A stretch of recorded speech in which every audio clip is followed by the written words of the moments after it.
What is going on, my amazing people? I have been thinking a lot lately, now that I am trying to take the reins of my own finances, really sculpt this, epic financial future for myself, and honestly, just figure out where I am going in this crazy life. I am 25 now, and the world is it is wild. So fair warning, I do not have a script for this one. I am just going to be raw and real with you, so expect some detours, some rabbit holes, but trust me, it is going to be worth it. We are talking about something super crucial when you are diving into the world of making money, of trying to be successful, of chasing that financial dream. The big question is, why, right? Why are we even doing this? Because usually, before you even think about budgets or savings accounts or cutting down on your avocado toast, the very first step, the absolute foundational step, is figuring out your goal. Where are you heading? What is the destination? What is the why behind all of this hustle? And as I have been scrolling through financial YouTube, seeing all these different ways to make money, passive income, side hustles, the whole nine yards, you really start to see two distinct types of people. On one side, you have these folks who just exude calm. They are super relaxed, super chill. They do not flash their designer watches or their Lamborghinis in your face. They are not trying to impress you with, look at this, look at that, look at me, look at this. They are more about, hey, I am quietly building this financial freedom, this secure future for my family, for my kids. I am at peace. I am in a financial spot where I can actually do the things that I truly look up to. Then on the flip side, you have the other half of YouTube, the ones screaming, hey, you should follow my financial advice because I made $50 million this year. I own 6 cars and 3 penthouses, and I am way richer than you, so shut up and listen. And let me tell you, especially in my age group, that 18 to 30 bracket, I see so many of my friends, so many young people, gravitating towards that. They want to be rich. They want to be millionaires overnight. And I am usually that one friend who tries to be the voice of reason. The reality check, I will ask them, okay, that is awesome. Your goals are amazing, but why? Why do you want to be a millionaire? Why do you want to be rich? And 9 times out of 10, the answer is always, so I can buy this watch,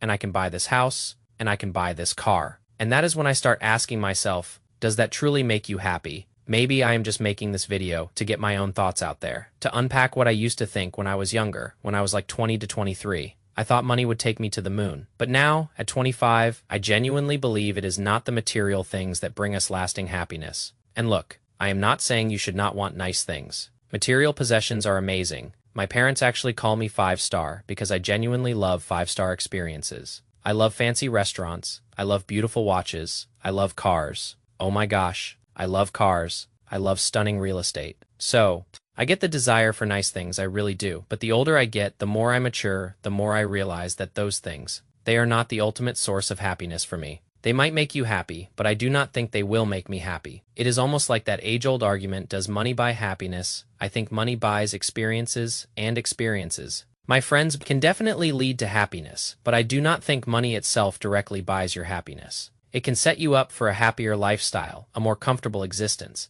but it will not magically make you happy. Let me tell you a story, a recent one actually, from about 6 months to a year ago. I have been working remotely for a while, and I had some free time on my hands. So I reached out to my buddy. He is an automotive detailer, and not just any detailer, he is legit. Like, super good. I have never seen anyone clean cars better than him. You know how dealerships have those in-house detailing bays, and they usually scratch every car and just do a terrible job? My buddy, he is the guy. He had contracts with dealerships for the really, really nice cars. We are talking Porsche, McLaren, Ferrari, crazy contracts with these high-end brands. So one day, I hit him up. I am like, dude, I love cars. Sign me up. If you need help, I am there. And he is like, bro, tomorrow, meet me here. We are going to start cleaning cars. I will hire you. It was cheap money, but it was extra cash I could make on the side. So I was all in. I show up to this undisclosed location, and there are like 10 McLarens just sitting there. And man, I was so excited filming every single one I cleaned,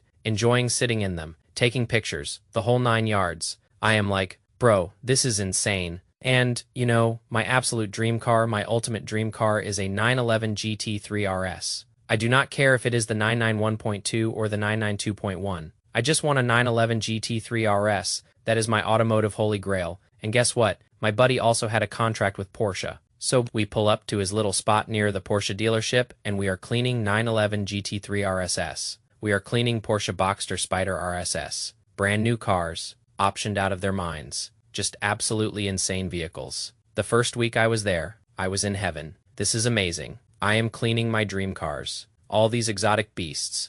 this is the best thing ever. But then, after the 20th McLaren, bro, it is just a car. At the end of the day, it is literally just a car. And the craziest part, after about 3 weeks of working with him, I could not even be bothered to pull out my phone. I was like, okay, it is just another McLaren, whatever. Oh, it is just a McLaren Senna. We were detailing McLaren Sennas. We even detailed Jeffree Star's McLaren Senna, the one with the Tiffany blue interior and the Tiffany blue brakes, on a black exterior. I cleaned that car. There was a 765 LT McLaren that was full exposed blue carbon fiber. I did a few McLaren Speedtails, just absolutely insane cars. But man, after 3 weeks of being surrounded by those cars, you just think, okay, it is just another car. Like, I do not even want to clean this McLaren. I have seen 400 of them in the past week. You lose all that emotional value with the car, and then you are like, man, this is literally just a car. Just like a Toyota Camry is a car, and what is even crazier, I remember cleaning this one McLaren. It was the dealership's car they used to move parts between other dealerships.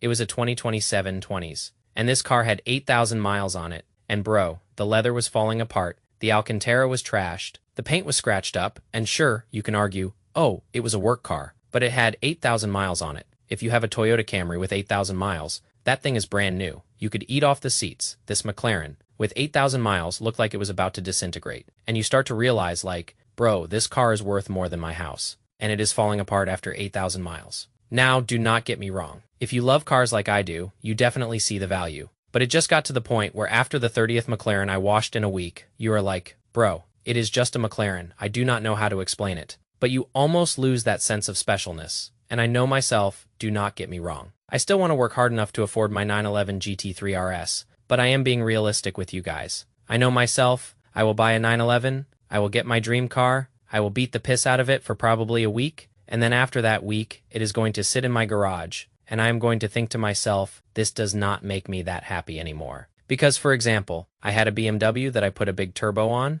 It was a 2017 340i. It had air suspension, a big turbo, fully built, and once that car was fully done, I was like, okay, what is next? Then after I sold it, I got a Tesla Model 3 Performance, because I wanted something super fast off the line. After I did like 20 launch controls, I was like, okay, what is next? You get to this point where you are always chasing something when you prioritize material value over everything else. You are always chasing the next thing, the next car, the next watch. And I feel like a lot of these people who put material things first, 9 times out of 10, they are more sad and depressed than the people who do not. I am not saying everyone is, but it is hard not to notice. I see so many guys who are these millionaires, and you can just tell they are not happy because they are always chasing the next thing. It is never enough, the $60,000 watch and the $500,000 car, they buy it. But they have lost touch with what money truly means and what it can actually do for them. They just want to put on this persona of I am rich, and I have all these things going for me, and they lose that real value, and they are always just chasing the next thing. We see it all the time with millionaires or Hollywood people or superstar athletes.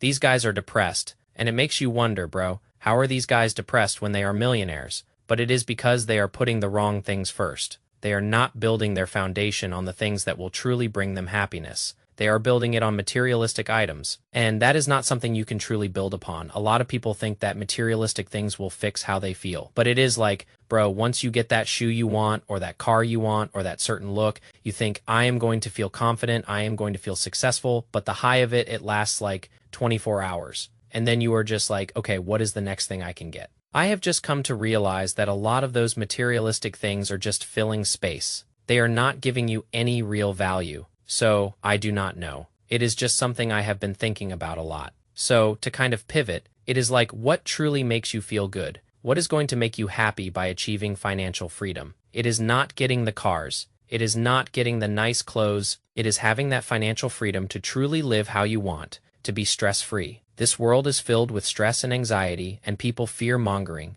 And the reason I want to be financially stable is to provide for the people I love and to live a stress-free life. Personally, I find a lot of value in getting stronger, whether that is physically, mentally, or emotionally. I love solving problems. I really like working for the company I work for. They appreciate me. They like the work I do. They tell me all the time. They challenge me with new work, and I find a lot of joy in that. That makes me happy. Traveling is fun. I love traveling and creating new experiences. But even something as simple as sitting in my backyard, I love sitting in my backyard under the sun, by the pool, just chilling. I do not need crazy things to make me happy. Family makes me happy. I want to have a family of my own one day, be able to provide for them, And I feel like you just realize there comes a certain point in life for most people where you go down two paths. You either realize that life is not really about the material wins, and once again, I am not hating on people who have material wins. I definitely want a house one day, and I want a Porsche one day, and I want a nice car, and I want a nice watch. But that is not what I am putting first and foremost in my mind, and that is not why I am starting this financial journey. I am almost making this video to keep myself accountable in a way. So you go down two paths. You either realize that life is not about material wins, or you stay down the path of I have not proven my worth yet until I get all the materialistic things that I need. And I feel like one route is going to make you a lot happier than the other. And if you go down the route that I have gone down, where you realize life is not about stacking material wins, you start learning it is about stacking internal ones. It is about setting goals for yourself. It is about setting goals that you can complete, that make you feel good. It is about pushing yourself to be a better person and trying to be 1% better every day. Even when no one is watching, even when you are by yourself, just trying to be a better person. When 2025 started, I wrote down a bunch of goals and I taped them to my door. Maybe I will post a picture of them later, but I taped them to my door so every time I walk out, I can see those goals. So it is just one of those things where I have been trying to ask myself again, why do I want to get into this financial journey? And I do not know if any of you can relate. I have a lot of friends my age who I talk to, and they all want to be crypto millionaires overnight, and they all want to be entrepreneurs. And that is great. I am not hating on anybody's goals, but like I said, I will ask them, hey, why do you want to do that? And 9 times out of 10, it is always, oh, so I can buy this car, and oh, I want this watch, and I want this iced out AP, and I want all this fame, and I want people to know who I am. And I am not that friend who is necessarily the killjoy, where I am like, bro, you should not be focusing on that. I encourage my friends to get what they want, but at the end of the day, I know deep down inside that if they get that, it is not going to make them truly happy. And I do not know if a lot of you think that same way, but those materialistic things, they might create happiness for a minute or two. But at the end of the day, I feel like they are not there to create long-term happiness. I feel like the long-term happiness comes from the things that are internal, the things that you can control in your mind. And like I said, the people I see on YouTube who are truly in control of their finances and are truly financially free, the ones that are living modestly and have a family, those are the guys that you see them and they just look happy. You can tell they are not stressed. You can tell they are living life day to day. They are enjoying their time. And then you see the people who are like, oh, I just bought this brand new house. But now I have a $10,000 mortgage and I have this $500,000 car, but I cannot afford the tires on it. And but it is okay because I just bought this $60,000 wristwatch, and in the next week, I am going to get tired of it. So I am probably going to buy a $70,000 wristwatch to impress these people online, and it just kind of gets stale. I feel like this age group is plagued with people that just want to show off everything and want to just have all this money to dump on other people. And I feel like it is especially when it comes to social media, that is a whole other topic. I am not going to go down that rabbit hole, but it is a whole other thing with people flexing on people. And then you have people who watch these videos online and think that is how I am going to get happy. But you only see a 10-minute video of their life. You only see a 10-minute video of them buying a supercar or a 10-minute video of them buying a new watch. You do not see the other 23 hours and 50 minutes that goes on in their day. And a lot of times, you end up hearing these people are chronically depressed and on drugs and alcoholics and have gambling addictions. And it is like, why? You think, okay, you are a multimillionaire, you are wealthier than anyone could imagine, but you have all these internal issues. And it is like, why? And it is because money does not solve the internal issues. It can buy you a bunch of materialistic things to put band-aids on things, but at the end of the day, money is not going to be the thing that makes you truly happy. I think if you are getting into this financial journey, whether you are young or a little bit older, having a goal is one of the best things you can do for yourself. And I just want people to be self-aware when it comes to their goal.